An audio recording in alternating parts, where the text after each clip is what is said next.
Okay, so today we are going to be reacting to his story again, and the video name is I Got Robbed Working at a Gas Station. So let's already get into it and let's go.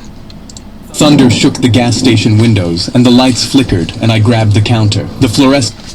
Well, for a starter, that isn't good. Let's continue. steadied and I exhaled. I was 16 and pulling a solo shift because the other guy called in sick. The storm had been Why would you do it on the solo? You know what? building for an hour, and every time the thunder cracked, the lights blinked and the dread punched through me. I paced past the fire extinguisher on the wall for the 10th time. A box of zip ties sat on the shelf. How much do you want to bet it'll need that and it's super far away from it and it'll need it? I mean, you never know. Under the counter next to the scissors. I counted the register twice to keep busy and slid the drawer shut, and every light on the block died at the same time. The register died and the coolers stopped, and I grabbed the counter because the dark was instant and total. I yanked out my phone and the screen said, "Citywide power outage." My boss had already texted, "Stay put, lock the doors." I locked the front door and paced behind the counter, and the security camera above the register blinked once and went dark with everything else. I texted my friend Nate because he always answered no matter what time it was. "Bro, the whole city just went dark. You seeing this?" No response. Nate was the kind of kid who texted back before you put your phone down. We shared a desk in shop class, and he chewed the inside of his cheek when he was thinking. Rain hammered the roof, and nothing else made a sound. Something banged against the side of the building, and I dove behind the counter with my heart hammering. Wind was rattling the propane cage outside. I shoved a toppled display back up with shaking hands and laughed at myself for jumping. A knock on the glass. I spun, and a woman was standing in the rain holding a sleeping toddler against her chest. If I saw that,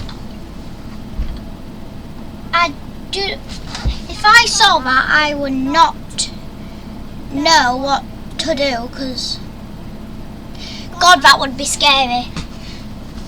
She knocked again, and her face was desperate through the wet glass. I flipped the lock and pulled the door open. "Can I just get gas? My daughter's asleep and I'm almost on empty." The toddler's head was on her shoulder, and one tiny fist was clutching a stuffed elephant, and she was Don't trust her, don't trust her, don't trust her. She's gonna be a scam. drooling onto her mom's shirt. Of course, pumps are down, but I can flip No, don't! You might regret that. the manual override in the back. "Thank you so much. We've been driving for 40 minutes trying to find somewhere open. My husband's deployed and it's just me and her, and I've been going in circles in the dark." I handed her a paper towel and she wiped the rain off the toddler's face, and the little girl scrunched her nose and squeezed the elephant tighter without waking up. She could sleep through a hurricane. She basically is. The woman laughed, and the relief of having another person loosened the knot in my chest. "I'm Caleb, Michelle, and this is Lily." I noticed a name tag safety pinned to the elephant's ear, Ellie, in wobbly marker. Michelle caught me squinting at it. She named it herself. Can't spell yet, but she got close. She bounced Lily and hummed something, and Lily's fist tightened on Ellie's trunk in her sleep, and Michelle kissed the top of her head. "We'll be home soon, baby." The gas station felt warmer and smaller with them in it, and the blackout didn't matter. I went to the back room to flip the manual pump switch. I could hear Michelle laughing at something Lily did in her sleep. The front door chimed behind me. I came back out and my stomach dropped through the floor. 3 men in ski masks and gloves inside the gas. Cooked, absolutely. Oh no, that would be so scary. Station. The biggest one already behind the counter. The second flipping the lock. The third 2 feet from Michelle. She yanked Lily against her chest, and the girl woke up whimpering, and Michelle's face went white, and everything warm about the last 10 minutes died. "Nobody moves." He grabbed my collar, and I swung at him, and he caught my wrist and slammed it down, and had a zip tie cranked around both wrists before I could swing the other. I kicked, and he pinned my legs and dragged me to the counter, and zip-tied my hands to the metal shelf underneath. I yanked immediately, and the shelf rattled, and he kicked me in the ribs so hard something cracked, and I curled around the pain but kept pulling. He crouched and ripped my name tag off. "Caleb, I know your name. When this is over, you forget everything." He pointed at Michelle. "That baby stops crying or we have a problem." Lily was wailing. Michelle pressed the girl's face against her shoulder and rocked, and the terror on her face gutted me so completely. I pulled at the zip tie until my skin tore. Like, other than this, how do you even think of more ideas? Because, like, you get robbed, what else could there be after? Like, how are you going to think more of that? Like, How?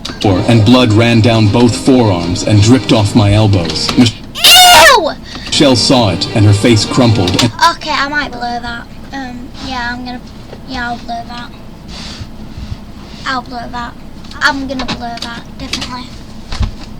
She mouthed, "Stop," but I shook my head and kept pulling. The big one ripped the cash drawer out and bills scattered. 300? That's it? He swept the drawer off the counter and it crashed into the chips. We hit the houses. No alarms. No cameras. This is home base. He pulled a list of addresses from his pocket. The small one crouched in front of Lily, his head tilted, almost gentle. "How old?" Michelle's voice shook. 18 months. The gentleness vanished when he straightened up. "Keep her quiet." Two of them went out into the dark. The small one stayed, jittery, pacing. His mask was crooked, and I could see his jaw, and something about it tugged at the back of my brain. The way he chewed the inside of his cheek. I'd seen someone do that every day in shop class. The second they left, I started pulling at the shelf. The screws were loose in the old wood. I braced my feet and pulled, and my cracked ribs screamed, and I bit down until I tasted blood, and the screws ripped free. I flattened behind the counter. The security camera had a tiny green light. Battery backup. Still recording. I grabbed the scissors and sawed through the zip tie, and it snapped, and blood was running down both wrists, and relief surged so hard through me, my head spun. The fire extinguisher. Red metal. 10 feet. He turned from the window and walked toward Michelle. "Your car still running?" She nodded. "Keys." She pulled back. "Please, her car seat's in there." He grabbed for the keys, and she twisted, and Lily screamed, and the fury was so instant and blinding, my body moved before my brain caught up. I ripped the extinguisher off the wall and swung at the back of his legs, and he went down hard. I knew he'll need it. I was gonna say he was very far away for it, so he couldn't use it. But hey, I still said he'll need it. Called it. He rolled and kicked me in the stomach, and I doubled over but held on. I swung again, and his shoulder crunched, and he crashed into the chip display. The unit topped, cans and glass exploded everywhere. He grabbed a bottle and hurled it at my head, and I ducked, and it shattered against the wall. I charged and swung. Well, he was right there. How have you missed that? That's just embarrassing. Low and caught his knee, and he buckled. Ellie was on the floor between us, staring up with button eyes. I slammed the extinguisher into his chest, and he let go. "Michelle, run! Your car." She sprinted for the door with Lily screaming. I Ran! shoved through the back room door and slammed it and threw my weight against it, and he hit it from the other side so hard my feet slid. I jammed the mop handle through the door handle and burst out the back exit. Michelle's van was at the pump. She was turning the key, and the So you're just gonna quit your job? But that's the only thing you get paid for. I mean, well, his story's making millions from YouTube, so I don't think I actually need that job. So, yeah, because he's just making billions from YouTube. So, I don't think he'll need it. engine clicked dead. She'd been running it for 40 minutes. Dead battery. The panic was choking me. I sprinted to the hood and slammed my palms on it. "Pop it!" She was shaking so hard she couldn't find the latch. Lily was screaming in the back. "Michelle, the hood!" She found it, and I ripped the cables and dried the terminals with my shirt. And inside the store, the mop handle cracked. He was almost through. "Try now!" Click. Nothing. I slammed the battery housing and corrosion crumbled off the terminal. Again! Click. The engine coughed and died. The back door was splintering. I grabbed both terminals and squeezed them against the posts with my bare hands. "Now!" The engine caught and roared, and I yanked my hands free and slammed the hood. "Drive! Don't stop! What about drive?" She tore out, and the taillights vanished. I sprinted to the front and hauled the door shut with my bloody hands slipping and grabbed the padlock from the propane cage, and it took 3 tries to snap it through. He was locked inside, pounding on the glass. The back door splintered open behind me. He was getting out, headlights coming fast. The other 2. The van pulled in, and the big one jumped out. What happened? He got out. Woman's gone. The big one scanned the dark. I was behind the air pump 15 feet away. "Find him!" I ran. Vaulted the fence, and my ribs screamed, and I stumbled through a backyard. Fence rattling behind me. Boots on grass. I cut through a yard, and a motion light clicked on, and I was lit up, and I dove over the next fence, and landed in a garden, and kept running. I shoved through a hedge, and thorns ripped my arms, and came out on a pitch-black street, and sprinted 3 blocks, and ducked into an alley behind a dumpster. Flashlight beams at the end of the alley. "Check over here." I pressed my face into my knees, and pulled my feet. Why do they want him so much, though? Like, if someone ran and you couldn't find him for a while, I'd just give up. Like, what do you want him for? You've just got everything from the store. You've stole his money. Why do you want him? Is it for something? Or, like, I would have just been done. feet in, and the beam swept past the dumpster 6 inches from my shoes. He's gone. Come on. We're losing time on the houses. Boots fading. They went back to robbing the neighborhood. I stayed behind the dumpster, shaking and crying from exhaustion. Then I heard screaming. Not from the gas station. From a house 2 streets over. A woman screaming, "Get out of my house," and glass breaking, and I could hear it cutting through the rain, and I knew exactly what was happening. They were inside someone's home. I should have stayed behind the dumpster. I should have waited for the sirens. But Michelle's face flashed through my head, and the sound of Lily crying, and I was terrified. But I shoved myself up and ran toward the screaming. A little yellow house with the front door kicked open. I crouched behind the porch railing and dialed 911 with shaking bloody fingers. 3 men robbing a house Yo, it's a gnome. Nice. on Miller Street. Yellow house, broken front door. There's a woman inside screaming. I hung up. Inside I could hear them tearing through cabinets, and the woman was sobbing. I grabbed a garden gnome off the porch next door and hurled it through the side window. Hey! Don't hurt the gnome! What did the gnome do to you? Don't hurt it! Of the robber's van, and the alarm erupted. The big one came crashing through the front door, and I was already running. He saw me in the streetlight for half a second. It's the kid from the station. Both of them came after me. I sprinted down the alley, and the big one was fast for his size, and I could hear his breathing getting You just roasted this guy.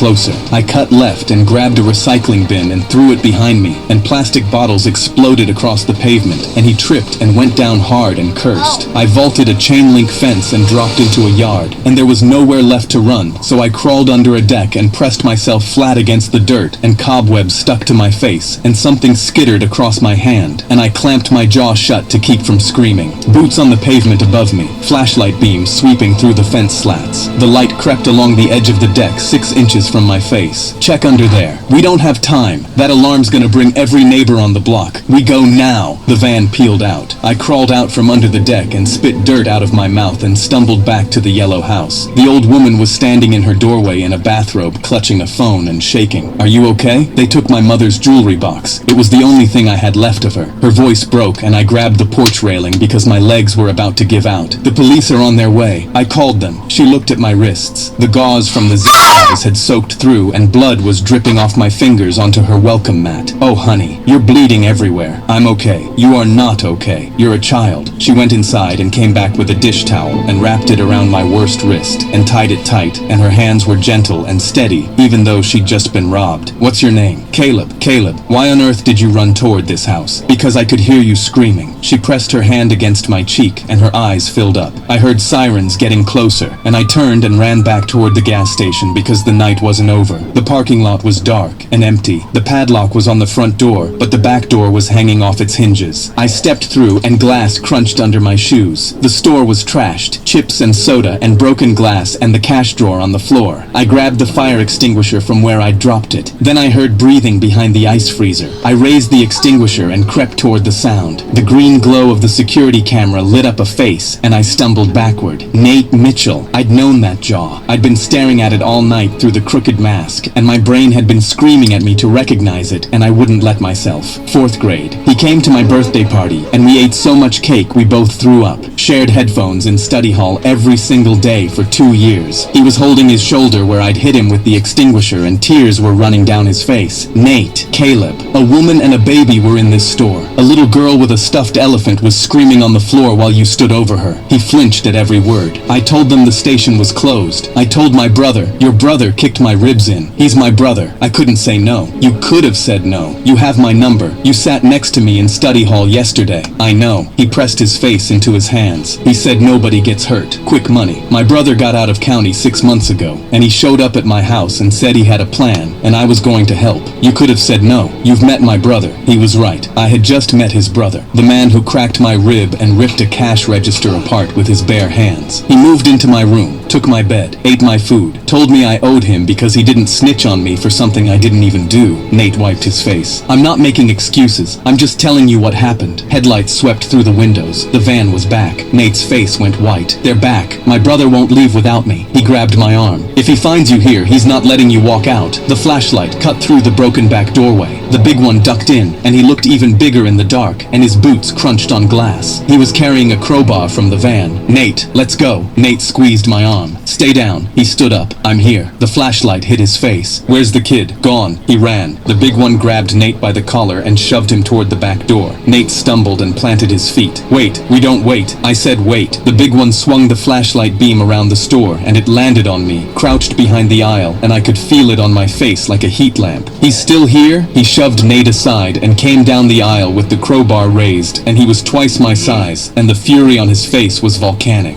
You locked my boy in. You let the woman go. You called the cops on us at that house. I raised the extinguisher. That's not going to stop me. I squeezed the handle and sprayed him point blank, and he screamed and staggered, clawing at his eyes, and crashed into the cooler door.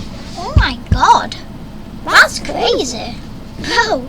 And glass shattered. The second guy came through the back door. Nate stepped into the aisle between us. He spread his arms wide and planted his feet. Enough! The second guy stopped. Nate's brother was screaming and wiping his eyes. Get out of my way! No! Nate, I swear to God, move! This is my friend. His voice cracked. His mom drove me to school when mine wouldn't. She packed me lunch because nobody packed mine. I sat next to him every day for 2 years, and he never once made me feel like I was less than anyone. He was crying and shaking and half the size of his brother, and he didn't move. I'm done. I did this because you told me to, and I watched a baby scream on a floor because of us, and I'm done. His brother lunged around him with the crowbar, and Nate grabbed his arm, and they crashed into the shelf, and cans rained down, and I swung the extinguisher and connected with the brother's back, and he dropped the crowbar and howled. The second guy bolted for the back door. Nate and his brother were on the ground, and Nate was holding his brother's arm with both hands, screaming, "Stop!" And I kicked the crowbar down the aisle and grabbed the front door keyring off the wall, and my bloody hands dropped it twice, and I yanked the padlock free and threw the door open. Red and blue flooding the parking lot. 3 cruisers, officers pouring in. 3 inside. They rushed past me and pulled all 3 out in handcuffs. The brother was still wiping his eyes and cursing. Nate came out last. He was bleeding from a cut above his eye, and his hands were cuffed behind him, and he was 17 years old. His face found mine across the parking lot, and he held my eyes, and neither of us blinked. The kid who stood between his brother and me with his arms spread was being loaded into a cruiser, and I pressed both hands over my face. The security camera, battery backup, green-tinted footage of the whole night. The officer played it on his laptop. 3 men entering, me on the floor, Michelle holding Lily, me breaking free, the extinguisher, and at the end, Nate stepping between his brother and me with his arms wide. We have everything on camera, including that kid stepping in front of a crowbar for you. The paramedic wrapped my wrists in white gauze. These are deep. You'll have scars. Michelle's minivan pulled into the lot. She got out, and Lily was asleep in the car seat with Ellie tucked under her arm. Michelle crossed the parking lot and walked straight into me and held on shaking. You told me to run. You needed to run. She's okay. My baby's okay because of you. She brought Lily over and put her in my arms, and she weighed nothing and smelled like baby shampoo, and her tiny hand curled around my finger, and I choked up because this little girl was safe and had no idea what happened tonight. My mom showed up in her bathrobe, police scanner in the kitchen. She grabbed my face and saw the bandages and the bruise and pulled me in so hard my ribs screamed. You're done working nights. Mom, you're done. I buried my face in her shoulder because I was 16 and I'd fought 3 grown men twice and saved a woman from a house, and I wanted my mom, and she was here. The old woman from Miller Street gave a statement. She described the kid who threw a gnome through the van window, and the dispatcher confirmed my 911 call. He ran toward the screaming, she told the officer. Everyone else would have run away. Nate wrote me from county, 1 page. I stepped in front of my brother because you swung a fire extinguisher for a baby you didn't even know. I want to be the kind of person who does that. I'm not there yet, but I'm trying. I screenshot it and almost posted it to my Snapchat story, and then put my phone down because some things aren't for the internet. I read it twice. The register was replaced, but the dent in the counter from where his brother ripped the drawer out was still there. My first day shift, I found Ellie behind the shelf where she'd rolled during the fight. I picked her up and put her on the counter. Michelle came in a week later with Lily on her hip, and the little girl pointed and screamed, "Ellie!" and I handed it to her, and she hugged it against her face. Michelle grabbed my hand and held it. She didn't need to say anything. I squeezed back. Lily was already toddling toward the candy aisle like nothing had ever happened in this building. Okay. What a... Wow. What a video. What a story. So that was me reacting to I got robbed working at a gas station.